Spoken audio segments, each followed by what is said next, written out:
entonces, acción, para ver hoy, lo que vamos a ver hoy entonces es el sacerdocio, ¿sí? El sacerdocio de Cristo. Para empezar con el sacerdocio de Cristo, vamos a decir que la función del sacerdote fue desde siempre, delante del pueblo de Israel, y que el sacerdocio era a nivel particular, privado, domiciliario, ¿sí? Bueno, lo que vamos a ver ahora son cuáles son las funciones que tiene un sacerdote y vamos a ver cómo se empiezan a asemejar a las funciones que tiene el sacerdote hoy. Miren, la función de culto. Miren, para que haya culto, y esto se lo digo por el tema del protestantismo. El protestantismo es si nos vamos al culto. No hay culto. El protestantismo no tiene culto. Porque para que haya culto necesita dos cosas. Un sacerdote que no lo tiene y algo para sacrificar, que tampoco lo tienen. Es un gran encuentro donde se habla cosas. Punto. Entonces, estas son las funciones que tiene el culto. Y fíjense que la primera es que justamente tiene que haber que un sacerdote. Un sacerdote. El hombre del santuario tiene que ser un sacerdote. En este caso acá tenemos al padre Damián. Mirá, el sacerdote, ¿qué función cumplía? El guardián del Arca de la Alianza. ¿Por qué el guardián del Arca de la Alianza? Porque el Arca de la Alianza en el Antiguo Testamento, para el pueblo judío, ahí estaba ¿quién? Dios. No se los voy a explicar ahora porque lo vamos a ver después en una cita de Hebreo que lo explica muy muy bien. En el Arca de la Alianza, que la habrán escuchado y la habrán visto en un montón de películas, hacia adentro había tres componentes que para el pueblo judío, ¿sí? Estaba representado el pan, el maná, estaba representado las tablas de la ley y estaba el poder en una vara de Aarón, que ahora después lo vamos a ver, y para ellos ahí estaba ¿quién? Yahvé. Estaba Dios. Por eso que el sacerdote, ¿qué custodiaba? A Dios. ¿Qué hay ahí adentro del templo? ¿Quién queda? Dios. ¿Y quién custodia el templo? El sacerdote. Preside las liturgias de las fiestas del pueblo, las fiestas patronales, todas las fiestas. ¿Las preside quién? El sacerdote. Su acto esencial, ahí está. Que hoy estamos bastante equivocaditos en algunos aspectos, donde ya creemos que la misa es un banquete. No, señor. No. La misa es el sacrificio incruento de Cristo. Y también es una fiesta, porque luego nos comemos a ese Cristo que se dona para la salvación del hombre. Pero primero está el sacrificio. No hay que olvidarse del sacrificio. No hay que olvidarse, nosotros cuando, por ejemplo, bendecimos la mesa, no damos gracias a tu mamá, a tu esposa, a tu esposo, porque cocinó. Le damos gracias por las manos que hicieron esa carne, esa sangre que vamos a comer, el sacrificio de Cristo. Él puso la comida de vida eterna, Él la puso voluntariamente. Se entregó, o sea que no es un trámite, no es una comidita donde nos sentamos a comer y todos felices, no señor. Primero el sacrificio, luego el banquete. Primero compartimos el sufrimiento de Cristo, te dije que me iba a meter en la Eucaristía y me metí. Primero compartimos el sufrimiento de Cristo, ¿sí? Y luego la alegría con Cristo, vivo, resucitado, ¿ok? Bueno. Presenta la ofrenda a los fieles, lo que estamos hablando. Transmite al pueblo la bendición divina. ¿Cómo termina la misa? La bendición de Dios Padre Todopoderoso, no Padre, Hijo, Espíritu Santo. Muy bien. Miren, ¿cuándo se hace misa? Todos los días. Los sacerdotes desempeñan cada día el sacrificio perpetuo. Si ustedes se fijan, porque no tenemos tiempo de ponernos en toda esa cita, porque nos tenemos que dar 2 horas y media, y hay gente que se tiene que ir. Entonces yo me puedo quedar mucho más, pero no pasa nada. Pero bueno, pero ustedes aquí tienen todas las citas que tienen que ver con ¿qué? Con lo que yo les estoy explicando. No son cuestiones mías, son cuestiones que ya están, cada una cita. Y después, acá está la diferencia. Una vez al año aparece el sumo sacerdote, no el sacerdote de cualquiera, el sumo sacerdote, en su función de mediador supremo, oficiando el día de la expiación por el perdón de todas las faltas de su pueblo. Eso está en Levítico 16, en todo el capítulo. Dice 16 porque es todo el capítulo. Lo pueden leer tranquilo después, lo pueden gustar bien. Lo cierto que acá es lo que cambia. Esto es lo que cambia. Pero ya vamos a llegar ahí, no nos apuremos porque nos vamos a meter dentro de un ratito en eso. Entonces, esa es la función del culto. ¿Ok? Pero nos falta una partecita. ¿No les llamó la atención que faltaba algo? El servicio de la palabra, que también estaba. O sea que en el Antiguo Testamento se celebraba el servicio de la palabra y el servicio del culto. Nosotros, ¿qué hacemos acá? El servicio de la palabra primero y después el servicio del culto. ¿Ok? La tradición de la palabra, que tiene su punto de partida en los grandes acontecimientos de la historia sagrada y en las cláusulas de la alianza sinaítica. Porque eso es lo que se predicaba. Hoy quizá predicamos poco eso, pero eso es lo que hay que predicar. La alianza sinaítica, los 10 mandamientos. Esta tradición hace al sacerdote el hombre del conocimiento. ¿Y por qué pongo Oseas 4:6? Dice, es el mediador de la palabra de Dios. ¿Saben por qué? Porque la carta de Oseas, búsquenmela con tiempo. Busquen Oseas 4:6. Oseas está después de Daniel. Fíjense una cosa que es muy importante.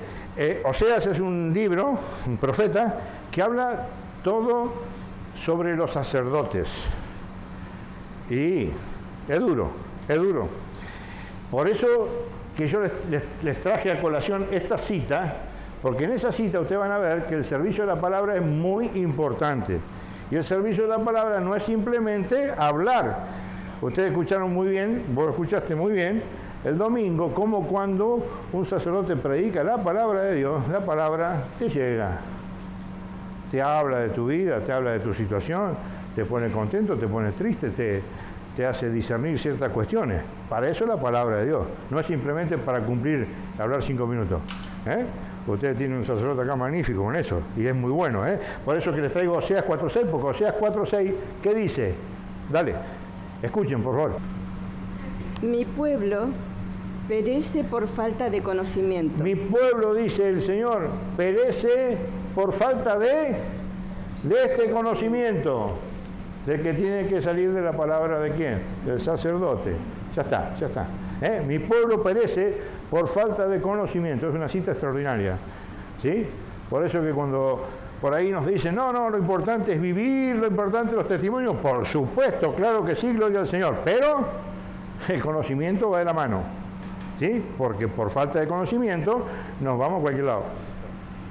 Por falta de conocimiento no venimos a misa, por falta de conocimiento no hacemos obra de caridad, por falta de conocimiento no vivimos peleando con todo el mundo, por falta de conocimiento no soportamos ni siquiera que nos miren mal la iglesia y nos vamos a otra iglesia. ¿Me entienden? ¿Por falta de qué? De conocimiento. Porque cuando uno conoce, el Espíritu Santo, ¿qué hace? Empieza a actuar. Y te clarifica. Bien. Por ejemplo, es maravilloso, estaba hablando con, ¿cómo era? Con Rocío hoy, antes de empezar, y ella me decía, no, tengo que hacer el bautismo, tengo que hacer esto y otro, porque me quiero casar con mi esposo, que ella es católico. O sea, ya hay un conocimiento, ¿o no? Y ese conocimiento no viene porque le dijeron, no. Evidentemente hay algo detrás, fuera de la norma, que la lleva a ella a decir, esto es importante. Bien. Y después hay otra cosa, porque mucha gente va a decir, bueno, pero ¿y los profetas cómo que? Porque antes había sacerdotes, también había profetas. ¿Cómo es la historia esa? ¿Cómo la redondeamos? ¿Cómo la encajamos entonces en esa historia? Porque los profetas tenían otra función distinta a lo del sacerdote. El sacerdote tenía la función de ¿qué? De la palabra y del culto, ¿ok? Y el profeta era el que ponía al sacerdote en línea, el que le iba cantando cómo iban los acontecimientos, Sí, a los sacerdotes especialmente. Por eso que siempre hubo mucho problema entre los sacerdotes, los fariseos, los saduceos, los escribas y los profetas. Es más, todos terminaron muertos. Todos los profetas terminaron como los apóstoles. ¿Sabían? Todos. y de muerte igual que los apóstoles, bien complicada, ¿eh? Terrible. ¿Por qué? Bueno, porque ahí está la cosa. Ahí está la cosa. El que tiene a Cristo no le tiene miedo a la muerte. ¿Me entendés? Porque tiene que garantizar la vida eterna. Pero la muerte es muy cruel. Y la muerte eran crueles, sí, claro. Sí, totalmente. Sí. Bueno, miren. Esto es muy interesante, esto es muy bonito. Le saqué esa frase yo porque es muy importante que ustedes lo tengan en cuenta. Y viene a lo que acaba de decir vos. No por la crueldad de la muerte, sino del sentido que tiene la muerte. Para la persona que no tiene fe, la muerte es una desgracia. Para el mundo de hoy, la muerte es una desgracia. ¿No se dan cuenta que el hombre hoy quiere vivir 100 años? ¿No se dan cuenta que ya no saben qué hacer para vivir 90, 100, desesperados por un minutito más de vida? Aparte, por falta de creer, por falta de conocimiento. Por falta de conocimiento espiritual. Claro, exactamente, por falta de conocer a Cristo. Miren, por eso que yo puse eso, dice, cuando se los voy a leer porque me gustó esa frasecita que preparé ahí. Me llevó bastante tiempo, pero dice, cuando Jesús habla de su muerte, estamos hablando de la muerte de Jesús, ¿sí? Para sus enemigos, es el castigo de una blasfemia. Lo vimos el otro día cuando hablamos ¿se acuerdan cuando hablamos de Jesucristo? ¿Por qué mataron a Jesucristo? Que muchos te dicen, no, porque tiró todo en el templo, porque es esto, no. A Cristo lo mataron porque se decía hijo de Dios, punto, por blasfemia. Entonces, para los enemigos de él, lo mataron porque era un blasfemo. Para sus discípulos, un fracaso escandaloso. Acuérdense lo que pasó con los discípulos de Maús. ¿Cómo iban los discípulos de Maús? Destrozados. Veníamos escuchando la salvación, el rey, la libertad de rompe y porrazo. Lo crucificaron, lo enterraron y se murió. Era un fracaso. Era un fracaso. O sea, ¿para quién? Para los discípulos es un fracaso. O sea, ojo con nosotros también somos discípulos de Cristo, ¿no? Claro. El discípulo es el que está bautizado, Mateo 28, 19. Y hacer discípulo bautizando, o sea, el bautizado es un discípulo. Pero después hay que creer. Uno cree para recibir el bautismo, pero después hay que creer las cosas que Dios quiere que uno crea. Y una de esas cosas es que la muerte está vencida. La muerte está vencida por Cristo. ¿Cuál es el miedo que tenemos? ¿Me entienden? ¿Por qué el mundo tiene miedo a la muerte? Porque no cree en Cristo. Porque si vos creyeras en Cristo, entenderías perfectamente que la muerte está vencida. Y si está vencida, ¿cuál es tu problema de morirte? Ay, si no es así, ahí está el gran problema. ¿Me entienden? Pero bueno, la garantía de que eso existe es la persona que vive feliz. Un cristiano feliz es porque cree realmente que la vida no se agota en esto, ¿no? Para él, sabemos lo que es, para los que lo mataron, por blasfemia. Para los discípulos, un fracaso. ¿Ok? Pero para él, miren, para él es una belleza, para él es un sacrificio. Porque no se olviden que estamos hablando de ¿qué? Del sacerdocio de Cristo. En el pueblo de Israel vos tenías el sacerdote y después tenías algo que se sacrificaba, que era un cordero, un toro, etcétera, etcétera. ¿Ok? O sea, tenías el sacerdote una cosa y la víctima otra cosa. ¿Estamos ahí? Muy bien. Allá me hicieron una ceñita espectacular. Muy bien. Pero acá hay una cosa importante porque para él es un sacrificio. La muerte de él, para Cristo, la muerte de él es un sacrificio. ¿Y qué te está diciendo esa pequeña frase? Después lo leemos todo. Pero ¿qué dice? Para él es un sacrificio. ¿Qué quiere decir? Sí, que el que se sacrificó fue él. Y si el sacrificio que él ofreció es el de él y por su propia voluntad, porque tranquilamente se podría bajar o se podría haber ido o cambiar la historia, sin embargo no, aceptó en obediencia al Padre, no en obediencia a él, al Padre. Entonces fue obediente hasta la muerte, y muerte de cruz. Entonces para él es un sacrificio. Si lo desarrollamos un poquito, que ahora lo vamos a leer, tenemos alguien que se ofrece en sacrificio y alguien que ofrece, y alguien que ejerce el sacerdocio. En el caso de Cristo, ¿qué es? Lo mismo. Él es la víctima y Él es el sacerdote. ¿Estamos? ¿Se entiende eso? Bien. Por eso que yo pongo ahí, esta muerte que se le inflige, la acepta. Ahí está el tema, que él la acepta, entonces él mismo es la víctima. Los corderitos en el Antiguo Testamento no podían elegir si... la única forma que zafaba un cordero si no era puro, si no tenía un año, si no tenía mancha o alguna cosita así. Si era medio defectuoso, zafaba por eso, nada más. Eso ya lo vamos a ver también en otro momento. Él mismo la ofrece como ofrece el sacerdote la víctima, y por ello espera de su muerte la expiación de los pecados. O sea que la muerte de él tiene un fin, un objetivo. ¿Cuál es? La expiación de los pecados, la instauración de la nueva alianza, la salvación de su pueblo. En una palabra, es el sacerdote de su propio sacrificio. Eso se lo tienen que tener clarísimo. ¿Saben por qué? Porque eso es lo que nosotros celebramos todos los domingos. Es tremendo. A mí no se me da por llorar. Mi esposa es un caos. Mi esposa consigue la consagración, no puede parar, pero no puede parar, ese esfuerzo no puede parar. Porque hay una realidad, ¿me entendés? Hay una realidad que en ese momento, si bien es incruento, se está materializando. ¿El qué? El mismo sacrificio. Y en eso, y en otra cosa, se te va la vida. El que coma mi cuerpo, bebe mi sangre, tiene vida eterna. El que no come mi cuerpo ni bebe mi sangre, no tiene vida en él. No es un chiste. Venir a misa no es un chiste. Bueno, y por otro lado, este mismo Jesús sacerdote, que ya tenemos que Él es la víctima y tenemos que es el sacerdote, también ¿quién es? Es la palabra. ¿O no? El verbo. Lo vimos el otro día también cuando vimos que Jesucristo era Dios. Y entonces acá hay varias cositas que yo puse ahí que son interesantes. ¿Por qué? Porque por un lado teníamos una ley, la ley del Sinaí, ¿sí? Aquí viene Cristo a cumplirla. ¿Quién podía cumplir los 10 mandamientos? Nadie.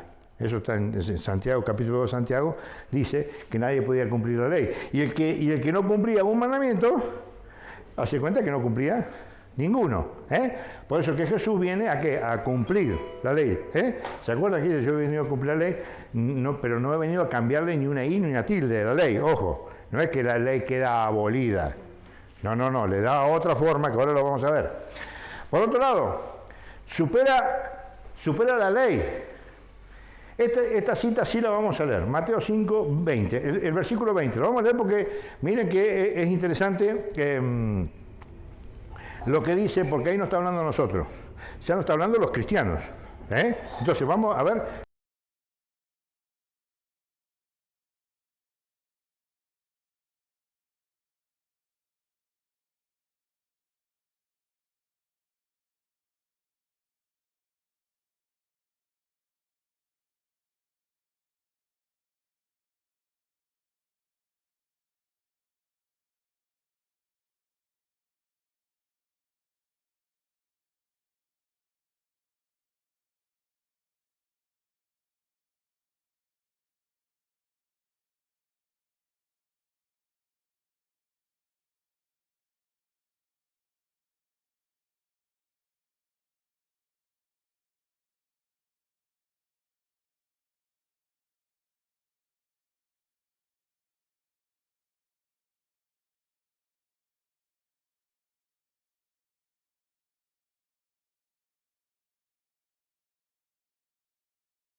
O sea, vino a cumplir la ley, ¿sí?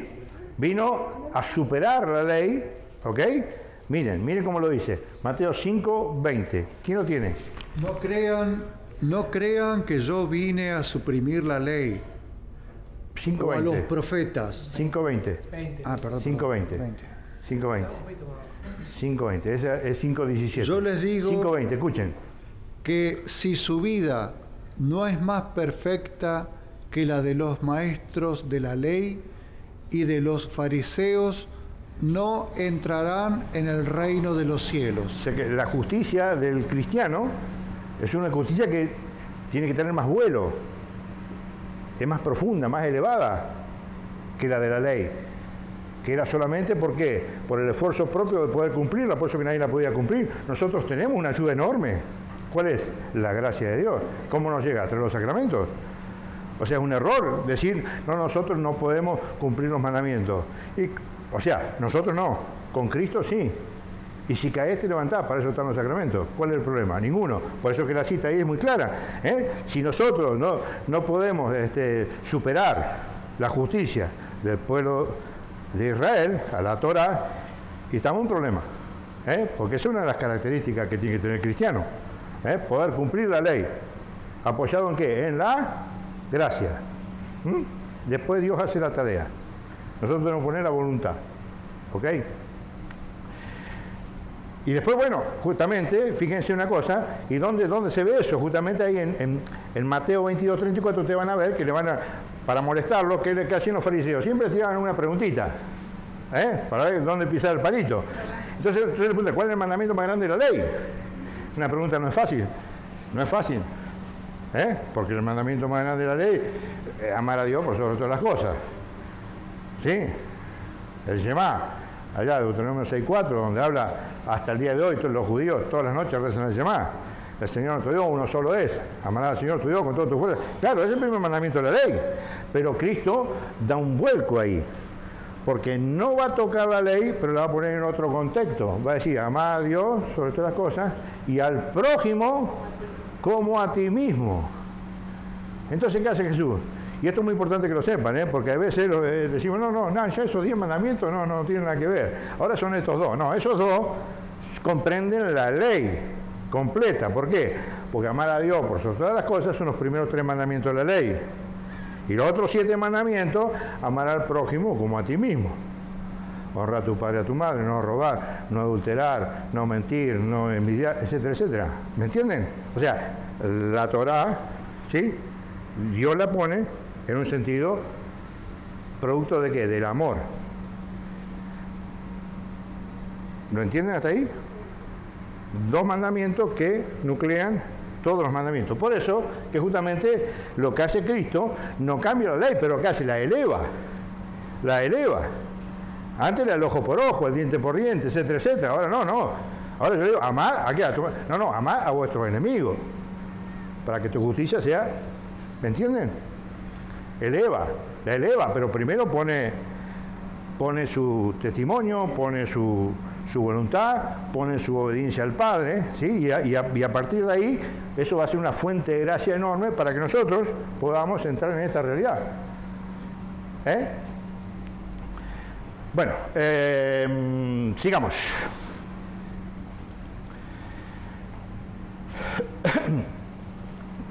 Ustedes vieron que ya vimos cosas muy importantes, ¿sí? Del credo, Cristo, la Santísima Trinidad, la Iglesia, el sacerdocio. Bueno, habíamos hablado en la Iglesia, que no lo tocamos en forma particular, tampoco lo vamos a tocar hoy, pero lo cierto es que Cristo instituye el sacerdocio en Él, lo vimos recién, ¿está? Bien. Y luego instituye una iglesia. Y en esa iglesia, ¿qué va a hacer Cristo?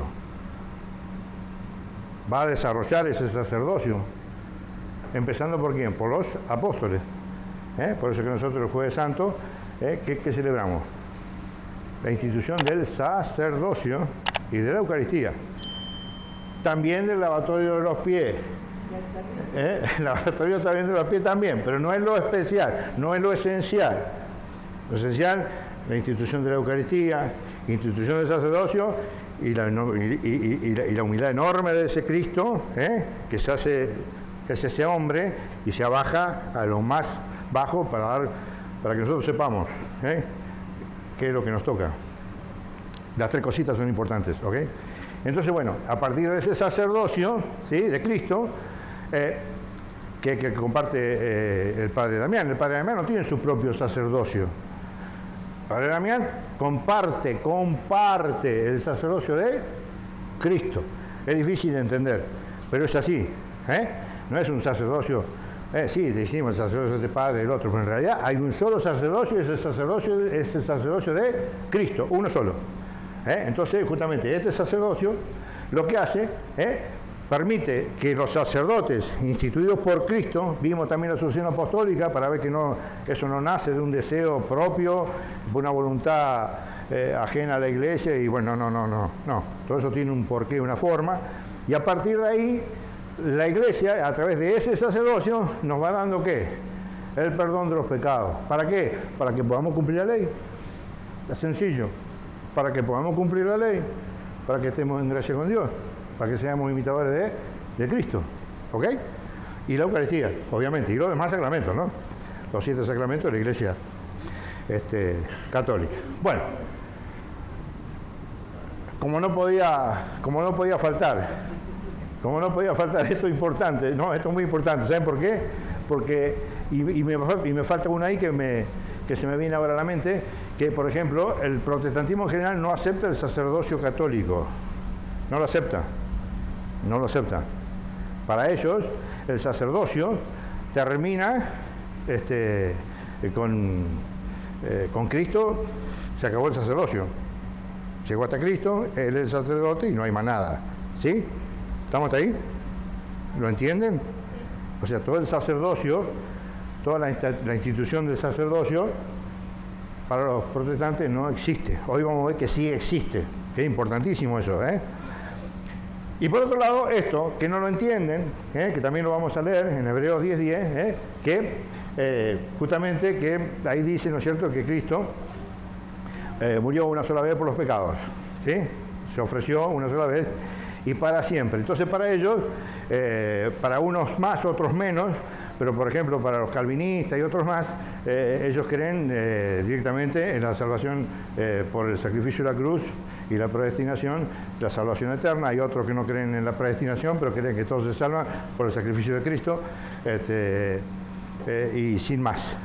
Entonces ahí ya medio que nos complicamos porque ahí la doctrina prácticamente desaparece. Ya Cristo hizo todo, que en realidad hizo todo, pero bueno, nos dejó la opción de elegir, ¿no? Y bueno, y ahora nos vamos a meter un poquito con la Biblia. Les recomiendo que lean todo el libro de Hebreos, lo tienen que leer todo cuando tengan tiempo, cuando conozcan un poquito de esto y se metan en el tema, lo pueden ir leyendo. Yo traté de sacar algunas citas como para darle un poco sentido al sacerdocio, ¿no? Pero bueno, es hermosa la misma carta, ¿sí? Bueno, le voy a leer yo.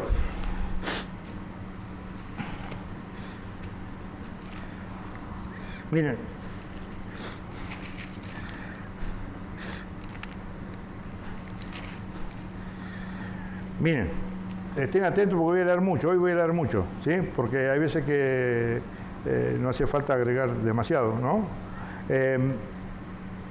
¿Se acuerdan que cuando hablamos del diablo, del demonio, tomamos el Salmo 8, este problema que se genera entre este ángel y Dios, ¿por qué le das tanto poder al hombre? ¿Quién es el hombre para que te acuerdes de él? ¿Quién es el hombre para darle poder? Etcétera, etcétera. ¿Sí? Bueno, alguien me dijo en ese momento, sí, ahí está hablando de Cristo. Sí, claro que está hablando de Cristo. Pero está hablando de Cristo y también está hablando de nosotros. Porque nosotros somos otros Cristos. Siempre y cuando, ¿me entienden? No somos otros Cristos por el simple hecho de estar bautizados, no, pero podemos vivir como otros Cristos, sin ningún problema. Miren, en el capítulo 2, que ahí no está, lo pueden anotar, en el capítulo 2 de Hebreos, ¿sí? Miren lo que va a decir. Va a decir, pues ¿quién declaró en algún lugar qué es el hombre para que te acuerdes de él? O el hijo del hombre, ¿viste? El hombre dice por un lado, y después dice, o el hijo del hombre. ¿Se acuerdan que cuando explicamos el otro día por qué Jesús era el Mesías, él se hablaba a sí mismo, decía, yo soy el hijo del hombre? Bien, muy bien. Entonces, el hebreo dice por un lado, ¿qué es el hombre para que te acuerdes de él? Y después otra pregunta al lado dice, o el hijo del hombre para que de él te preocupes. Dos cosas diferentes, el hombre y el Hijo del Hombre, Cristo y el hombre, nosotros. Dice, lo hiciste por un poco inferior a los ángeles. ¿De quién está hablando? De nosotros. Nosotros somos un poco inferior a los ángeles. ¿Está? De gloria y honor lo coronaste. Todo lo sometiste bajo sus pies. Someterle todo quiere decir que nada quedó sin que le fuera sometido. Pero ahora no vemos todavía que le esté sometido todo. Ya vamos a llegar al núcleo.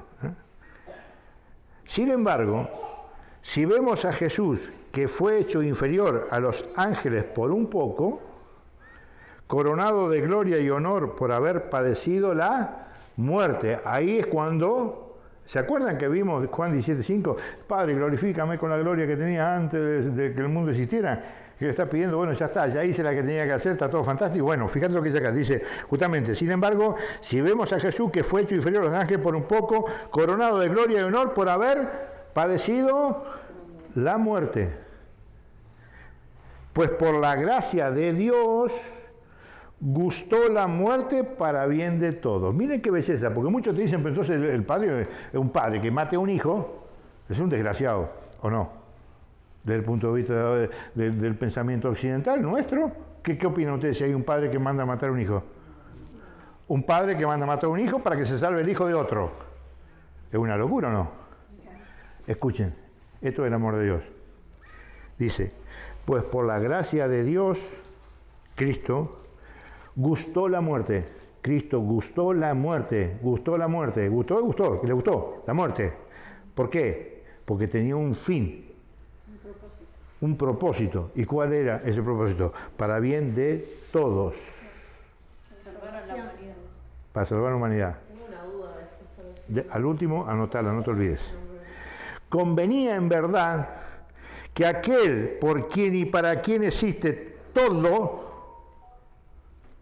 Cristo, condujera muchos hijos a la gloria, perfeccionando mediante el sufrimiento al que iba a guiarlos a la salvación. Pues santificador, el Espíritu Santo, Dios, Cristo, y santificados nosotros, tienen todos el mismo origen. ¿Qué te está diciendo? Que Cristo se hizo carne, Cristo se hizo igual a nosotros. No lo tenemos que ver a Cristo como un fenómeno, no, Señor, porque Cristo tenía dos naturalezas y tenía dos voluntades. La voluntad divina jamás la voluntad divina tapó la voluntad humana. Jamás. Por eso que dice acá, pues santificadores y santificados tienen todos el mismo origen. Por eso no se avergüenza de llamarnos hermanos. Por eso que Cristo nos llama hermanos, porque somos igual que Él. Y nosotros, con la gracia y el cuerpo de Cristo, somos igual que Él. Nada más que Él puso su voluntad humana y la voluntad divina en función a la obediencia del Padre. Si nosotros ponemos nuestra voluntad más la gracia de Dios, que la tenemos en el corazón y la recibimos en los sacramentos, nosotros tranquilamente podemos ser como ¿quién? Como Cristo. ¿Qué está hablando este Señor? Lo que dice la Escritura. Totalmente. Miren, cuando dice, anunciaré tu nombre a mis hermanos, en medio de la asamblea te alabaré. Por tanto, escuchen, porque esto es terrible, es una belleza. Por tanto, del mismo modo que los hijos comparten la sangre y la carne, ¿qué le suena eso? ¿Qué le suena? ¿Se acuerdan cuando hablamos de Pedro? Bienaventurado eres Simón, porque no es la carne ni la sangre la que te hizo confesar que ese era el Hijo de Dios. ¿Se acuerdan? ¿Y ustedes quién dicen que yo soy? Saltó Pedro y dijo, tú eres el Hijo del Dios vivo. Bienaventurado eres Pedro, porque no es la sangre ni la carne la que te dijo decir eso, sino mi Padre que está en los cielos. Por eso que acá dice, por tanto, del mismo modo que los hijos comparten la sangre y la carne, también Él las compartió, se hizo carne, se hizo hombre. ¿Y por qué fue necesario que eso ocurriera? Escuchen, por favor. Para reducir a la impotencia mediante su muerte, su sacrificio, al que tenía el dominio sobre la muerte, es decir, al diablo. ¿Se dan cuenta de esta belleza? ¿Cómo nos amará Jesús? Miren lo que ha hecho, miren. Dice, y liberar a los que, por temor a la muerte, estaban de por vida sometidos a la esclavitud. Y eso es lo que le pasa al mundo de hoy. El mundo de hoy tiene tanto miedo a la muerte, tanto miedo a la muerte, que no puede parar de brindarse pecado, pecado, pecado, pecado, pecado, pecado. Porque yo para hacer necesito tener pecado. Yo para hacer tengo que tener mejor auto. Yo para hacer tengo que tener mejor casa. Yo para hacer tengo que tener la mejor mujer. Yo para hacer tengo que tener mejor hijo, que sea un fenómeno. Yo para hacer necesito, y como no soy, necesito a otro, que sea por mí. Entonces le chupo la sangre a todo. Pero yo tengo que ser un fenómeno. Porque le tenemos miedo, ¿qué? A la muerte. Entonces estamos esclavos, ¿a qué? Del pecado. Estamos esclavos del pecado. ¿Y qué vino a ser Cristo?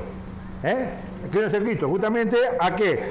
Dice, miren, porque ciertamente no es a los ángeles a quienes tiende una mano, sino a la descendencia de Abraham, a nosotros. Por eso tuvo que asemejarse en todo a sus hermanos, a nosotros, en todo, menos en el pecado. Para ser un sumo sacerdote, escuchen, para ser un sumo sacerdote misericordioso y fiel en lo que toca a Dios. Fiel a Dios. Cristo fue fiel a Dios. Y expiar los pecados del pueblo. Pues habiendo pasado él la prueba del sufrimiento, puede ayudar a los que la están pasando. Señores, nosotros tenemos una vida de sufrimiento. Por eso que ustedes van a ver, todas las iglesias protestantes te van a decir el eslogan, ¿cuál es? Pare de sufrir. Y no estoy hablando de la iglesia universal, no estoy hablando de la iglesia universal que dice pare de sufrir. Toda iglesia, que no sea la iglesia católica, se han bajado de la cruz. Toda iglesia que no sea la iglesia católica es la iglesia de la cruz. El que se baja de la cruz, se baja de Cristo. Por eso que acá dice tan fácil, dice, pues habiendo pasado él la prueba del sufrimiento, puede ayudar a los que la están pasando. Entonces la pregunta es, ustedes, yo, ¿estamos pasando ese sufrimiento para ganarnos el reino? Ahí es donde hay que meterse, en la cruz, diaria. Todos tenemos una cruz pesada y después hay otra cruz más liviana, pero hay que identificar la cruz, porque cuando uno identifica la cruz, identifica que la vida eterna, ahí está, es la que yo tengo que soportar, esa. Por eso nosotros tenemos que amar al enemigo, al que nos molesta, al que nos arruina la vida, a al otro, no tenemos que amar. Los protestantes, yo amo a los protestantes, y si les pega un poquito es para que se conviertan y que se salven. ¿Me entienden cómo es la historia? Y todos ustedes tienen que amar lo mismo. Yo antes me hablaba de protestante, para mí era cualquier cosa, ¿no me entendés? Veía un pobre en la calle, me corría, no. Cuando vos entras en el misterio de Dios, te das cuenta que ahí está tu vida. Tu vida está ahí, tu vida está en los pobres, tu vida está en aceptar la cruz y tantas otras cosas más. Pero bueno, no estamos predicando eso, pero bueno, la palabrita esta iba para ahí. Bueno, miren, vamos a seguir. Fíjense, en el capítulo 5 de Hebreos nos va a decir algo fantástico. ¿Por qué? Nos va a explicar por qué nadie se puede arrogar de ser sacerdote. Yo no puedo ser sacerdote porque se me antoja. No puedo. Y ahora van a ver por qué. Y van a ver cuáles son las funciones que tiene un sacerdote. ¿Ok? Y van a ver que un sacerdote no es un hombre más que como nosotros, que tiene una misión. Y eso es muy importante verlo, porque muchas veces idealizamos el sacerdote y nos enteramos por ahí que tiene un pecado o lo que fuera, y lo primero que hacemos es matarlo. Lo matás porque el tipo tiene un pecado. ¿Y cómo no va a tener un pecado? Es un hombre igual que vos. ¿Me entienden? Y esto es muy bonito porque lo vamos a ir desgranando despacito y ustedes van a ver unas bellezas. Miren lo que dice. Todo sumo sacerdote está tomado de entre la gente, o sea, el padre... Yo tomo el ejemplo de Damián porque, bueno, estamos acá y el padre Damián. Yo pregunto, ¿el padre Damián no es tomado entre la gente? Claro. De la gente, Dios eligió la vocación, tenía la vocación, lo eligió, listo, ahí está. Tomado entre las gentes. Y constituido en favor de la gente. O sea que el sacerdote está en favor nuestro, no es un enemigo nuestro, está en favor nuestro, en lo que se refiere a Dios. No en si le gusta comer asado o no, no si le gusta de boca, de arriba, no. Estamos hablando del sacerdote, que está a favor nuestro en las cosas que tienen que ver con Dios. Y escuchen para qué. Para ofrecer dones y sacrificios por los pecados. El sacerdote está para escuchar tus pecados. Está para eso. No hay que tener miedo de hablar a los pecados, al sacerdote. ¿Me entendés? Miren, y escuchen esto porque esto es muy claro. Es capaz de comprender a ignorante y extraviado, nosotros muchas veces. Es capaz de entender a ignorante y extraviado, porque también él se haya envuelto en flaqueza, porque él también a veces está extraviado, etcétera, etcétera. Y por eso no puede entender. ¿Me entienden? Y a causa de esa flaqueza que también ellos tienen, debilidades como todo, deben ofrecer sus propios pecados lo mismo que por los del pueblo. O sea, que el sacerdote, así como nos perdona los pecados a nosotros en el sacramento de la confesión, ¿sí? Así también él tiene que confesar sus pecados con otro sacerdote. O sea, él ofrece sus pecados por el pueblo y él también tiene que ofrecer, tiene que confesarse. Ustedes, si no sé si han visto alguna vez en algún retiro, eso es lo primero que hacen los sacerdotes, cuando hay varios sacerdotes por confesar, se confiesan entre ellos. Y después confiesan al pueblo. Mire cómo sigue. Y nadie, ningún pastor, ningún católico estrambótico, nadie puede arrogarse tal dignidad, a no ser que sea llamado por Dios. Por eso que esa vocación es una vocación que siempre se la atribuimos a un llamado de Dios.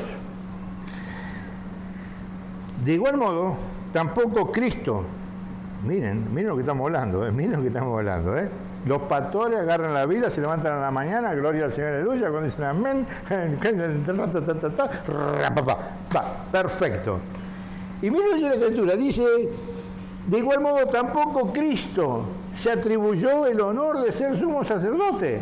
Ni siquiera Cristo dijo, yo soy el Hijo de Dios, yo a partir de ahora soy el sacerdote, el sumo sacerdote. No, ni siquiera Cristo. Miren la humildad, ¿no? Sino que lo recibió de quien le dijo, Hijo mío eres tú, yo te he engendrado hoy. Ahí lo hace sacerdote, lo unge. También dice en otro lugar, tú eres sacerdote para la eternidad a la manera de Melquisedec, ya lo vamos a leer. Cristo, después de haber ofrecido en los días de su vida mortal ruegos y súplicas con poderoso clamor y lágrimas al que podía salvarlo de la muerte, o sea que Cristo, como hombre, ¿se acuerdan del Salmo 22? Dios mío, ¿por qué me has abandonado? Ese salmo fantástico que ¿se acuerdan que la primera frase del Salmo es como un título que usaban y que no quería decir ahí que estaba renegando de Dios? Pues es un salmo maravilloso que habla del poder de Dios para la salvación del hombre. Y eso es lo que como hombre, Cristo, como buen judío, ¿sí?, sabía los salmos y estaba justamente rezando ese salmo. Dice,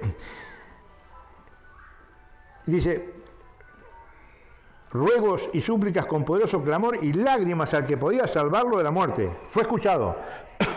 O sea, estaba haciendo esas súplicas al Padre y fue escuchado por su actitud reverente.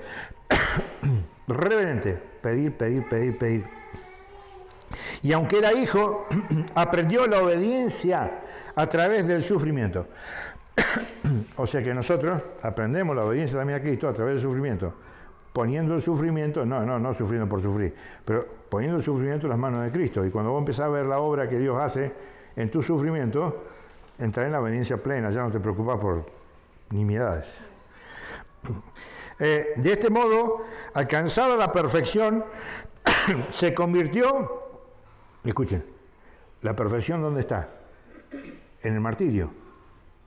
Por eso que ustedes van a ver que vos podés ser muy pecador, puedes tener miles de pecados de muerte, pero en un momento dado tener una situación donde tenés que renegar de tu fe o no, y no renegar de tu fe, y sos mártir, al cielo, derechito.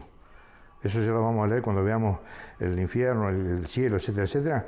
Así lo dice la Iglesia, porque el martirio es el grado de perfección del hombre. yo doy mi vida, que lo único que creo que tengo mío, se lo doy al Señor, que es lo que hizo Cristo por todos nosotros. Dice, de este modo, alcanzada la perfección, la muerte, se convirtió en causa de salvación eterna para todos los que le obedecen. Y fue proclamado por Dios sumo sacerdote a la manera de Melquisedec, que eso es lo que vamos a ver ahora, que es fundamental. No es cualquier tipo de sacerdocio, porque el sacerdocio de Aarón, el sacerdocio levítico, no era un sacerdocio a la manera de Melquisedec. Era un sacerdocio diferente, era la manera de Aarón. ¿Qué era lo que hacían? Presentaban ¿qué? Un cordero. Un corderito, paloma, novillo. Un novillo, un toro, lo que fuera. Bueno, sigamos. Sigamos. Tengan paciencia que ya nos queda poquito.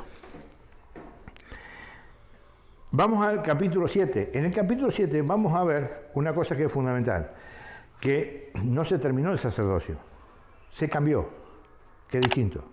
Ese sacerdocio de antes que todo el mundo que no es católico, y bueno, y los ortodoxos y algunas iglesias que se han separado de la iglesia católica, pero todo lo demás sectas no creen en el sacerdocio directamente. ¿Está? Por eso que no se ponen nombres de sacerdotes, se ponen nombres de apóstoles, profetas. Ancianos, marcianos también, algunos ancianos también. Bueno, miren, escúchenme, miren qué bonito, dice, capítulo 7, este Melquisedec, rey de Salem, sacerdote del Dios Altísimo, salió al encuentro de Abraham. Eso está en el Génesis 18, 14. En el Génesis aparece un sacerdote de la nada. Entonces todo el mundo se pregunta, ¿pero y quién es Melquisedec? Y no hay respuesta para eso, porque aparece solamente en el capítulo 18, versículo 14, o al revés, y ahí no aparece nunca más, hasta el Salmo 110.4, que también lo citan. ¿Sí? Y luego, ¿dónde? En la carta a los Hebreos. Y ahora van a entender por qué. Porque Cristo tiene... Una cosa es la forma de ofrecer y otra cosa es la manera del sacerdocio de Cristo. ¿Por qué Cristo tiene la manera del sacerdocio de Melquisedec? Se los voy a leer ahora. Miren, dice... cuando regresaba de la derrota de los reyes y le bendijo, es aquel a quien dio Abraham el diezmo de todo. Su nombre significa, en primer lugar, estamos hablando de Melquisedec, ¿no? Rey de justicia y además rey de Salem, es decir, rey de paz. Rey de justicia, miren, ¿no? Lo que significaba, ¿no? El significado de eso. Rey de justicia y rey de paz. Nada se dice de su padre. Acá está la explicación por qué el sacerdocio de Cristo es el sacerdocio de Melquisedec. Nada se dice de su padre, su madre o su genealogía. Tampoco de su nacimiento y de su muerte. De este modo, a semejanza del Hijo de Dios, permanece sacerdote para siempre. Por eso que el sacerdocio de Cristo es el sacerdocio de Melquisedec. Porque no le podés agregar ni sacar absolutamente nada. Es el sacerdocio y para siempre. Chao. Miren cómo sigue. Y acá está lo bonito. Dice, pues bien, esto para entenderlo, porque ustedes saben bien que los judíos hoy no tienen templo, no tienen sacrificio, no tienen nada. Y están esperando reconstruir un nuevo templo. Toda historia. Bueno, entonces fíjense. No va. Pero miren qué bonito. Dice, pues bien, enfoquémonos en la cabeza en los sacrificios del Antiguo Testamento, ¿sí? ¿Está? Enfoquémonos en el sacerdocio levítico. Mire, dice, pues bien, dice, si la perfección se alcanzara por el sacerdocio levítico, escuchen, porque acá está, esto lo tienen que aprender, porque cuando le hagan una pregunta por el tema de los sacerdotes. Dice, pues de él recibió el pueblo las leyes. ¿Cuál necesidad, miren lo que pregunta la Biblia, cuál necesidad habría ya de que surgiera otro qué significa? ¿El mismo? No, otro. Había un sacerdocio a la manera de Aarón, sacerdocio levítico. Entonces pregunta la Escritura, dice, ¿qué necesidad habría de que surgiera otro sacerdocio a la manera de Melquisedec? Y pregunto yo, no sé si se acuerdan, porque no lo leímos hoy, ¿qué ofrecía Melquisedec en Génesis? Pan y vino. No ofrecía un cordero, ofrecía pan y vino. ¿Sí? Miren cómo siguen. Porque cambiado el sacerdocio, se cambió el sacerdocio, no se abrogó el sacerdocio, o sea, no terminó todo ahí y se acabó la historia. No, se cambió, porque cambiado el sacerdocio, O sea, no finalizó. para nada, el sacerdocio continúa, pero de otra manera, ¿sí? El sacerdocio de Cristo, ¿cómo? Como alegan los protestantes que finalizó. Claro, ellos no reconocen el sacerdocio. Exacto. O sea, por ahí hablan de sacerdote, pues bueno, pues, es costumbre llamar a alguien por cómo se presenta, pero desde el punto de vista de la institución sacerdotal, no, para ellos un pastor es prácticamente igual que un sacerdote. Lo que más duele cuando un sacerdote a veces se cree que es un pastor. ¿No es cierto, padre? A veces pasa eso, ¿me entendés? Y no es lo mismo. En cierta manera los dos pueden llevar a ser pastores, entre comillas, de ovejas. Complementar. Ahí está. Ponete el cosito. Escuchen la... Me encanta este padrecito, ¿eh? Ahí está, me encanta. Bueno, el sacerdote tiene 3 oficios, 3 múnera, oficio de santificar, que ahí estaría la función sacerdotal, la función de sacrificar, participar del sacrificio de Cristo, tomar parte de ese único sacrificio. Después el munus, que se llama munus docendi, la función de enseñar. Y el munus regendi, la función de guiar, de gobernar. Sí. Eso podría ser equiparable a un pastoreo, la acción pastoral, la acción de ir gobernando, ir indicando. Pero sí, el pastor no sacrifica. No ¿sí? santifica. No. Hoy explicamos justamente al principio lo que significaba el culto. Porque para que haya culto necesita un sacerdote y una víctima que es sacrificial. Entonces cuando dice vamos al culto, en realidad vas a escuchar a alguien que predica la palabra, que es una parte, ¿no es cierto? Sería una partecita de la nuestra, ¿no? Sí, o sea, yo diría la que liturgia claro, de la palabra, una parte, y la ahí liturgia quedamos. de la palabra. Pero no conozco bien cómo es la doctrina protestante con respecto, porque no hay una sola, hay varias, pero creería que no creen que el sacerdocio ministerial, participa del sacerdocio de Cristo. Exactamente. Es solamente Cristo sacerdote, un solo sacrificio que quedó allá, pero que no... Se me adelantó el padrecito. Ahora vamos a llegar en Hebreo 10:8. En Hebreo 10:8. No, muy bien. Bueno, recién entró, pobre. En Hebreo 10:8 vamos a ver justamente eso, ¿no? Y es extraordinario, porque nosotros eso tenemos que valorar. Bueno, no me apuro, ya llegamos ahí, ya llegamos ahí. Bueno, ¿les quedó claro lo que explicó el padre? Muy bien, bueno. Entonces dice, cambiado el sacerdocio, necesariamente se cambian las leyes. Pues aquel de quien se dicen estas cosas pertenece a una tribu de la que nadie sirvió al altar. ¿Qué significa eso? Que también en el fondo se cambia la historia, porque todo el sacerdocio de Aarón, ¿qué era? O sea, ¿quién era el que continuaba el sacerdocio? El primogénito, el varón. El primer varón era el que seguía con el sacerdocio del padre. Sí, acá ya cambia. El padre no tiene un padre que le haya cedido el sacerdocio, para nada. Es por vocación, por decisión de Dios. ¿Me entienden? Bueno, entonces dice, y lo explica. ¿Por qué? Porque Jesús no salió de no salió de la tribu de Leví, viene de la tribu de Judá. ¿Me entienden? Y la tribu de Judá nunca sirvió ¿a dónde? Al altar, que es lo que dice la palabra. Miren, todo esto es aún más evidente si surge otro sacerdote a la manera de Melquisedec, de nuevo. Es decir, que lo sea por lo que expliqué un poquito recién, no por ley de sucesión carnal. sino por la fuerza de una vida indestructible. De hecho, lo confirma la Escritura: tú eres sacerdote para la eternidad a la manera de Melquisedec. Y ahora, este pedacito es muy importante, porque dice, de este modo, de lo que estamos hablando, queda abrogado el precepto precedente, o sea, el sacerdocio de Aarón, sacerdocio levítico. ¿Y por qué? Miren, es muy clara la Escritura. Por razón de su ineficacia e inutilidad. No sirve para nada. No lo digo yo, lo dice la Escritura. El que sirve el sacerdocio de Cristo. El sacerdocio de la manera de Melquisedec.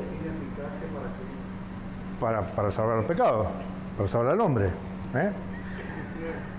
Ya que la ley no llevó nada a la perfección.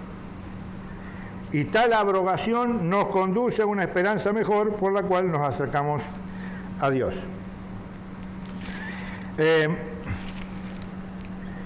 Y como yo sé que ustedes están cansados,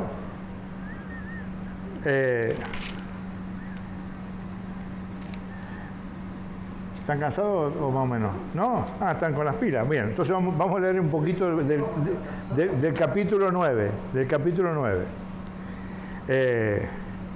No, porque yo a veces lo voy mirando y me parece que van bien y por ahí, ¿viste? Voy me equivoco. Por eso les pregunté. Bueno, miren, vamos a leer dos capítulos, un poquito, ¿no? El 9 y el 10. Y luego vamos a ver, porque nosotros tenemos que tener claro el tema del sacerdocio con respecto, porque muchos dicen, pero nosotros también somos sacerdotes, sí, también, pero vamos a poner las cosas en su lugar, porque hay dos tipos de sacerdocio. Nuestro sacerdocio es el sacerdocio del Padre, ¿está? Y eso te queda muy claro, porque una cosa es una cosa, y la otra cosa es otra cosa. Y cada uno tiene sus funciones, sus atribuciones, sus obligaciones, ¿ok? Pero bueno, escuchen bien esto, porque si entendemos esto, vamos a entender. ¿Se acuerdan ustedes cuando se raja el velo y toda esa historia? ¿Estamos ahí? Bueno, lo vamos a leer, porque es muy bonito. Porque por ahí algunos no tienen conocimiento de cómo era el templo de Jerusalén. ¿Sí? Y es importante verlo. Hagan de cuenta que este es el templo, ¿sí? Y que allá al medio hay una tela, ¿sí? Que lo corta al medio, ¿sí? Miren. Y esa tela, yo el otro día me puse a hurguetear un poquito, 9 centímetros medía. La tela, que no sé cómo se llama, 9 centímetros, estaba hecha no sé de qué manera, así, no era una telita, una cortinita. Era una cosa terrible por lo pesado, una cosa loca. Búsquenla, por ahí me... No era frisalina.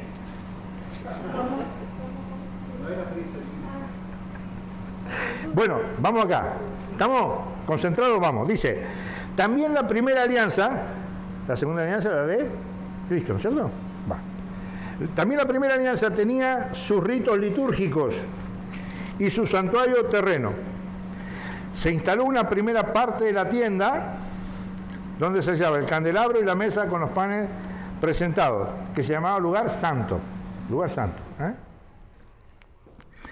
Detrás de la segunda cortina se hallaba la tienda llamada Santo de los Santos, el Santísimo. Lugar santo de los santos. Que contenía el altar de oro para el incienso y el arca de la alianza. ¿Se acuerdan que no les dije al principio que contenía el arca de la alianza? Porque sabía que le iba a leer esta cita. Que dice que adentro del arca de la alianza esa, la parte que estaba cubierta de oro, tenías la urna de oro con el maná. ¿Sí? El maná, que Dios le mandaba todos los días, la ración diaria a los judíos en el Éxodo. ¿Está? ¿Y Cristo quién es? Este es el pan bajado del cielo para llenar la pancita. ¿Sí? ¿Y Cristo quién es? El pan vivo bajado del cielo. ¿Está? Vayan buscando, viendo esa analogía. O sea, el maná ya, en el Antiguo Testamento, hoy el arca, hoy tenemos acá el pan vivo bajado del cielo. Luego dice, la vara florecida de Aarón. allá en el libro de Números, en Números 21 por ahí, o el 17, no me acuerdo bien los dos, habla de, bueno, que había que elegir cuál era la tribu sacerdotal. ¿Qué hicieron? Sacaron 12 varitas de almendro, ¿sí? Las pelaron, después las marcaron y se las dieron uno a cada uno de los primogénitos de los hijos de Jacob, las 12 tribus de Israel, ¿sí? La que floreciera, ¿sí? La que reverdera, era la tribu sacerdotal. ¿Y le tocó a quién? A Leví. Y no solamente que estaba verde, y no solamente que dio hojitas verdes, sino también dio flor y también dio fruto. Al otro día, bueno, la varita. ¿Y eso qué significa? El poder. El poder. 28:18. A mí me ha sido dado todo el poder en el cielo y la tierra. ¿Quién es el que tiene el poder sobre todas las potestades, sobre la tierra, sobre los creados? ¿Quién? ¿Quién es? Cristo. Bien. Y escuchen la última. Y las tablas de la alianza. Las tablas escritas en piedra. ¿Y Cristo quién es? El verbo. El verbo. Todas estas cositas, la vara de Aarón, el maná y las tablas, ¿dónde estaban? En un arca recubierto de oro o de madera. ¿Sí? Y estas tres cositas en una, ¿dónde estaban? En Cristo. ¿Quién lo llevó todo juntito adentro? María. María, por eso que María es el arca de la alianza. ¿Por qué? Porque en su vientre tuvo al que tenía el poder, al que era el pan vivo y al que era la palabra. Por eso de ahí sale que María es el arca de la alianza. ¿Estamos? Es un detallecito de color. Bueno, sigamos. Dice, instaladas así las cosas, como ya las vimos, ¿está? Dice, los sacerdotes entran siempre en la primera parte de la tienda para desempeñar las funciones del culto, lo que vimos hoy. ¿Se acuerdan? Bien. Pero en la segunda parte entra solo una vez al año el sumo sacerdote. Y no sin sangre de animales que debe ofrecer por sí mismo y por los pecados del pueblo. ¿Estamos? Una vez al año entraba el sumo sacerdote que le tocaba al Santísimo. ¿Ok? Bueno. De esa manera daba a entender el Espíritu Santo que aún no estaba abierto el camino. Escuchen, de esta manera, entrando el sacerdote ese una vez al año, daba a entender el Espíritu Santo, Dios, ¿sí?, que todavía no estaba abierto el camino del santuario mientras subsistiera la primera tienda. O sea que algo iba a ocurrir, ¿sí? Miren, sigamos despacito. En cambio, Cristo se presentó como sumo sacerdote de los bienes futuros, oficiando en una tienda mayor. No está hablando ya de esta tienda, la tienda del encuentro, no. Está hablando de una tienda mayor y más perfecta, no fabricada por manos humanas. Ustedes saben que el templo de Jerusalén se reconstruyó 2 veces. Es decir, no de este mundo. Y penetró, escuchen, y penetró en el santuario una vez y para siempre. O sea que Cristo entró, antes los sacerdotes del Antiguo Testamento entraban una vez al año, todos los años.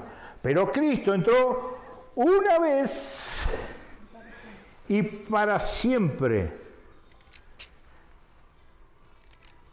No presentando sangre de machos cabríos, ni novillos, sino su propia sangre. Chicos, me voy a meter un poquito en la Eucaristía. Cuando Cristo estaba ahí en el Gólgota, ahí arriba, crucificado, muriéndose, que estaba ahí, él miraba el templo y veía toda la masacre que estaban haciendo con los novillos. Cuando él estaba muriendo en la cruz, al frente del altar del templo, estaban matando alrededor de 250 a 300.000 novillos, ¿sabían? O corderos, no eran 2. Había más de 200 había más de 2 o 3 millones de personas en la fiesta de la Pascua, no era un chiste. Entonces por cada 7 o 8 personas había un cordero. ¿Y qué? Y lo degollaban. Y eso tiraban la sangre, tiraban una parte, la tiraban al altar y otra parte la tiraban al pueblo. Entonces imagínense, ustedes, Cristo estaba, ¿qué? Estaba mirando ese espectáculo. Y el mundo no sabía que esos sacrificios que estaban ofreciendo no servían para nada. Pero el sacrificio que estaba ofreciendo Cristo era para la salvación del mundo entero. Y allá estaban riéndose de uno y acá estaban todos adorando a un cordero. Por eso dice que no presentó ningún novillo ni nada por el estilo. ¿Qué presentó? Su propia muerte, su propio sacrificio, su propia sangre. Mira lo que dice. De ese modo consiguió una liberación definitiva.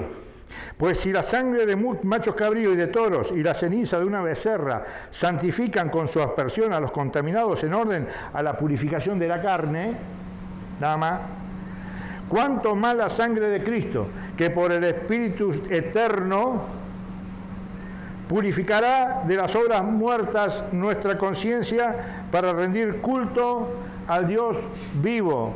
Por eso que cuando justamente Cristo expira, ¿qué ocurre en el templo? Se raja el templo al medio, se parte, desapareció la separación del templo. Ya lo único que quedó es el templo terrestre. Ahora, ese velo que significaba una separación entre el cielo, el lugar santo de los santos, y el lugar santo, que era el lugar terreno, que no había forma de que el hombre entrara a aquel lugar, solamente el sumo sacerdote, porque si entraba alguien ahí, moría, y si un sumo sacerdote entraba ahí sin algo para ofrecer, moría. ¿Me entienden? Cristo, ¿qué hace? Rompe el velo. ¿Qué significa? Lo que dice 1 Timoteo 2:4, que hay un solo mediador entre Dios y los hombres, Cristo Jesús. Solamente al cielo se entra por Cristo Jesús. Y hoy andamos ventilando que se salva todo el mundo porque es bonito, porque es bueno. Por favor, solamente se salva aquel que cree en Cristo Jesús y lo que manda, su iglesia, etcétera, etcétera. Entonces no es sencillo esto, porque Cristo dio su vida y se rompió el velo. Y a partir de ahí hay una comunicación entre el cielo y la tierra. Y los primeros que van al cielo, ¿quién van a ser? Descendió a los infiernos, murió, fue enterrado. ¿Qué hizo ahí Cristo? ¿No hizo nada? No, sí, claro que hizo. En espíritu se fue ¿a dónde? Al infierno, no al infierno de condenación, no, al seno de Abraham. ¿A buscar a quién? A todos aquellos que habían creído en él del Antiguo Testamento, que estaban esperando para entrar al cielo. ¿Y por qué estaban esperando? Porque todavía el velo ese estaba entero. Y lo único que podía romper ese velo para que se comunique el cielo y la tierra era el sacrificio de Dios. ¿Me entienden? Como la historia. Hermoso. Y ahora, el problemita de ese que habíamos puesto de Hebreos 10:10, porque ellos creen eso, justamente, lo que decía el Padre. Hermosa, bueno, se me adelantó un poquito, pero perfecto. ¿Por qué? Porque ellos creen que con Cristo, chao, se acabó la historia, no hay más nada. Entonces, fíjense que acá hay una cosa muy importante, porque dice, la ley, al no ser más que una sombra de los bienes futuros, ¿se acuerdan que yo siempre digo una sombra? ¿Sí? La realidad de las cosas vienen en el Nuevo Testamento. Tal es así, mire, dice, no puede nunca, mediante unos mismos sacrificios que se ofrecen sin cesar año tras año, dar la perfección a quienes se acercan a esos sacrificios, que ya no están más, del otro sacerdocio. Dice, pues es imposible que la sangre de toros y cabras borre los pecados. Por eso, al entrar en este mundo, dice, escuchen porque esto es muy, muy, muy importante, dice, sacrificio y oblación no quisiste, pero me ha formado un cuerpo. Holocaustos y sacrificios por el pecado no te agradaron. Ya a Dios ya eso no le agradó, no más. Tenía que pasar algo. La satisfacción de Dios necesitaba otro tipo de sacrificio para que eso ocurriera. Y va a decir, entonces dije, está hablando Cristo, aquí estoy dispuesto, pues de mí está escrito en el rollo del libro. Eso está en Samuel, dice, a hacer, oh Dios, tu voluntad. ¿Y cuál era la voluntad de Dios? Lo leímos hace un ratito. Dice primero, sacrificios y oblaciones no los quisiste, y holocaustos y sacrificios por el pecado no te agradaron. Cosas todas ofrecidas conforme a la ley, a la Torá, ¿ok? Entonces aquí estoy dispuesto a hacer tu voluntad. Y nuevamente vuelve a decir esto, abroga lo primero para establecer lo segundo. Y escuchen porque acá está el problemita que vos comentabas y el Padre también, que dice, en virtud de esa voluntad, la de Cristo, quedamos santificados, merced a la oblación de una vez para siempre del cuerpo de Cristo. Entonces el protestante, ¿qué dice? Bueno, perfecto, la oblación de una vez para siempre del cuerpo de Cristo, no hay que hacer más nada. El sacerdocio ese que inventaron los católicos no tiene sentido, creer que ahí está el cuerpo de Cristo no tiene sentido, nada tiene sentido. Pero resulta ser que se quedan ahí porque en el versículo 19, un poquito más adelante, dice una cosa maravillosa, que los católicos lo entendemos perfectamente. Dice, tenemos pues, hermanos, dice, plena confianza para entrar en el santuario. ¿En qué santuario está hablando? Tenemos plena conciencia para entrar en el santuario gracias a la sangre de Jesús, al cielo. Tenemos plena conciencia de llegar al cielo, ¿gracias a qué? A la sangre de Jesús.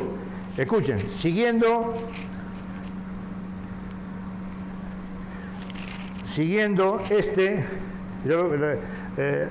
ayer con la palabra de Juan 14:6, yo soy el camino, la verdad y la vida, que me acordaba del Padre cuando estaba por leer esto, de ese camino que es Jesús, que ese camino que es la iglesia, que ese camino que es la Eucaristía, ese camino nuevo y vivo,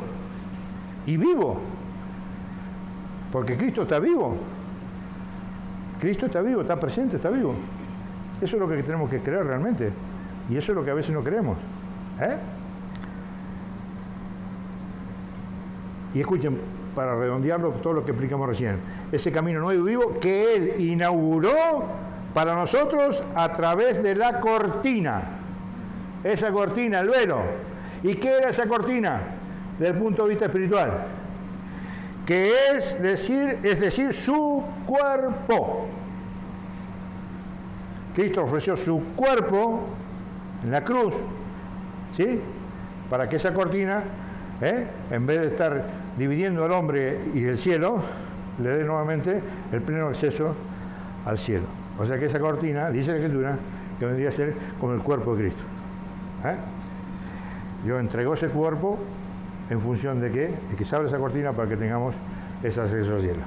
Una belleza, ¿no es cierto? Déjame dos cositas más. ¿Y por qué nosotros tenemos que tener mucha... yo le voy a leer dos citas, que son muy importantes, que tienen que ver con el sacerdote, no sacerdocio, sacerdote, son bellísimas, miren lo que dice, 1 Pedro 1:16, miren qué bonito, escuchen, dice, esta tiene que ver con Cristo, pero las otras dos no, dice, al contrario, que vuestra conducta sea santa en todo momento, como santo es el que os ha llamado, pues así está escrito, seréis santos porque santo soy yo. Por eso que nosotros somos santos y por eso la iglesia es santa, no porque nosotros seamos unos fenómenos, no, para nada. Y déjenme que les lea dos más, Malaquías, una belleza.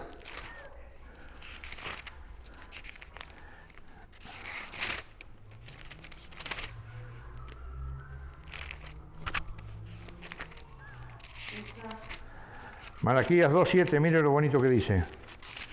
Dice, escuchen, ¿se acuerdan que hablamos de Oseas 4:6? Donde Cristo dice, perece mi pueblo por falta de conocimiento, que le hablaba del sacerdocio. Y escuchen, miren lo bonito. Dice, los labios del sacerdote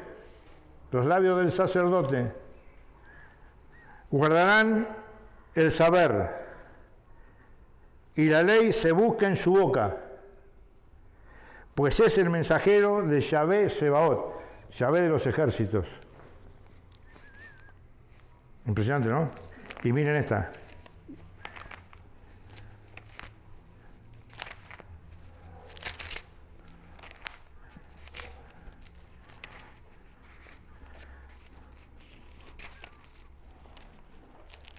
Ven comodito acá con la...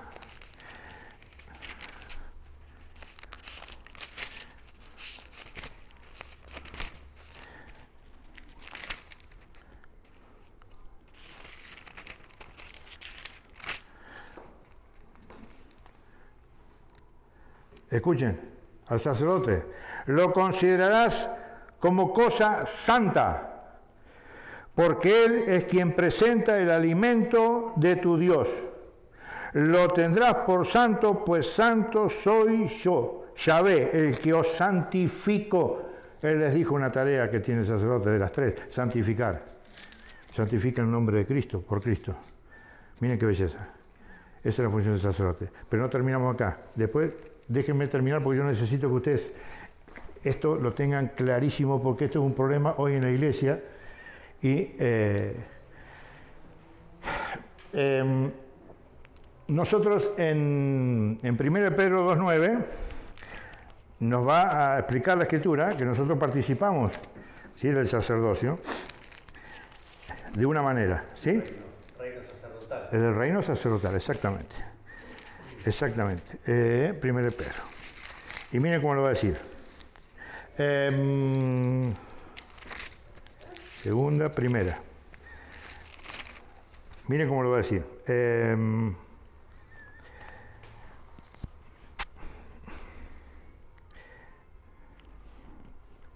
¿De dónde te lo leo? Ustedes al contrario. Dice, bueno, me parece que la palabra de ayer terminaba justamente ahí. Terminaba justamente ahí. Dice, pero vosotros, sois linaje elegido, sacerdocio real, nación santa, pueblo adquirido. ¿Por qué adquirido? ¿Por qué? Bien, perfecto. Destinado a anunciar las alabanzas de aquel que os ha llamado de las tinieblas a su admirable luz. Nosotros también tenemos que compartir con ellos, con los sacerdotes, ¿el qué? El anunciar la palabra del Señor. Eso es común, ¿ok? Vosotros, que si en un tiempo no fuisteis pueblo, ¿por qué? Porque antes los gentiles, los paganos, no formaban parte del pueblo de Dios. El pueblo elegido de Dios eran los judíos. Antes que nosotros no éramos pueblo, ahora sí. Ahora sois pueblo de Dios, esos que de los que antes no se tuvo compasión, pero que ahora son compadecidos. Ese es el sacerdocio común de los fieles, ese es el sacerdocio que tenemos en común todos nosotros. ¿Y qué compartimos con el sacerdocio real? La predicación de la palabra, el anuncio de la palabra, con el testimonio y con la palabra. Pero la misión de gobernar y de santificar es de los sacerdotes, lo que vamos a leer, ¿sí? ¿Y dónde dice eso? Lo vamos a ver acá, lo vamos a ver en el Antiguo Testamento, lo vamos a ver en Isaías, y después lo vamos a ver en la segunda carta a los Corintios, que esa es bellísima. Y ya con eso terminamos y después podemos compartir. Si el padre quiere agregar algunas cositas, después. ¿Mientras vos buscás? Mientras vos buscás, digo. No, ya está, yo lo tengo, no te apures. No, digo, también está en Corintios, creo, ofrecer sacrificios espirituales. Sí, esa, ahí vamos ahí vamos ahí. Miren lo que dice acá. Dice, en Isaías capítulo 61, miren lo que dice. Os llamarán sacerdotes de Yahvé. Os dirán, escuchen, esto es importante, la palabrita de ahora. Os dirán ministros de nuestro Dios. Nosotros no somos ministros de Dios, ellos son ministros. Un ministro tiene una función específica. Ministro de nuestro Dios. Eso, un poquitito para ver un poquito el tema del sacerdocio ministerial, que no es el nuestro. Y acá en la segunda carta de los Corintios, que es una belleza,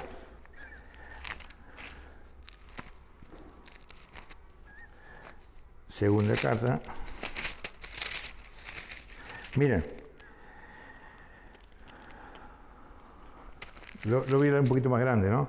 Porque acá es donde Pablo justamente habla que son ministros en la reconciliación. Miren lo que dice, lo digo porque el que está en Cristo es una nueva creación, ¿sí? Pasó lo viejo, todo es nuevo. Y todo proviene de Dios, que nos reconcilió consigo por Cristo, todo lo que estuvimos viendo hoy. Y nos confió, escuchen, esto es importantísimo, y nos confió el ministerio de la reconciliación. Nosotros podemos reconciliarnos entre los hermanos, reconciliados unos a otros. Sí, perfecto. ¿Sí? Podemos aceptar el perdón y pedir perdón. Pero el perdón de Dios, no el pecado, ¿sí? Hay para eso un ministerio, el de la reconciliación, la penitencia, el perdón de los pecados. Dice, y todo proviene de Dios que nos reconcilió consigo por Cristo y nos confió el ministerio de la reconciliación. En efecto, Dios estaba reconciliando al mundo consigo por medio de Cristo, no tomando en cuenta las transgresiones humanas, al tiempo que nos confiaba la palabra de la reconciliación. Nos confiaba a quién, a los ministros. Somos pues, y miren, acá va un poquito más allá, mira, dice, somos pues embajadores de Cristo, como si Dios exhortara por medio de nosotros. O sea, cuando habla el sacerdote, es Dios que exhorta a través de él. Y miren, en nombre de Cristo os suplicamos, reconciliados con Dios. Acordate para tu marido, lo que hablábamos hoy. Reconciliados con Dios. A Cristo, que no conoció pecado, lo hizo pecado por nosotros para que viniese a hacernos justicia de Dios en él. Y mire y esto para terminar, porque esto es hermoso. Dice, como cooperadores suyos que somos, os exhortamos a que no recibáis, esto es bellísimo, a que no recibáis en vano la gracia de Dios. Dios no murió al cohete, nos quiere regalar la gracia para que seamos verdaderos cristianos. Entonces, bueno, dice la palabra, no recibáis en vano la gracia de Dios. Dice él en la Escritura, en el tiempo favorable te escuché, y en el día de la salvación te ayudé. Pues este es el tiempo favorable. Pues este es el tiempo favorable, este es el día de la salvación. Y espero que nosotros estemos en este tiempo, ¿no? No hacer en vano la gracia de Dios, poder entrar en la realidad de que recibimos la gracia de Dios cuando recibimos la reconciliación, la Eucaristía, y de a poquito dejar que el Dios nos haga mejores cristianos para beneficio de otros que lo necesitan. Bueno. Sí. El Concilio Vaticano estaba buscando un encuentro donde está la cita. El Concilio Vaticano dice que sacerdocio ministerial está al servicio del sacerdocio común de los fieles.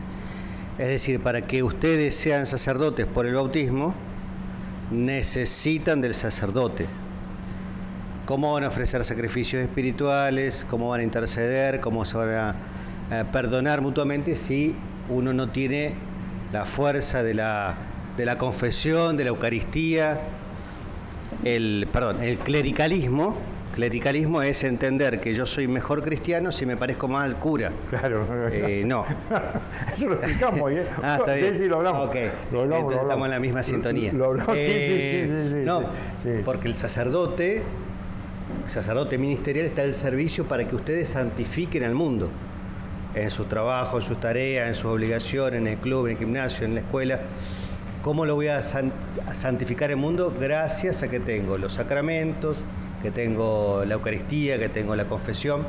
Esa es la dinámica también, ¿no? Porque para no caer en el clericalismo, que es esto, lo que decíamos, claro, ¿no? De que mientras más cerca estoy de la sacristía, soy mejor cristiano. No. Bueno, es un problema. Esas son las otras llaves. Tenés la llave de Pedro y las llaves de las sacristías a veces. Bueno, sí. Pero bueno, padrecito, hacete una oración, así ya cerramos. Se me quería escapar. Después contestamos una, porque vos tenés una ahí. En nombre del Padre, del Hijo y del Espíritu Santo. Amén. Te damos gracias, Señor, por todos los beneficios que nos concedes, por tu generosidad, por este momento de compartir tu palabra, de tratar de comprenderla y vivirla. La bendición de Dios Todopoderoso, del Padre, del Hijo y del Espíritu Santo, descienda sobre ustedes y permanezca para siempre. Amén. Amén.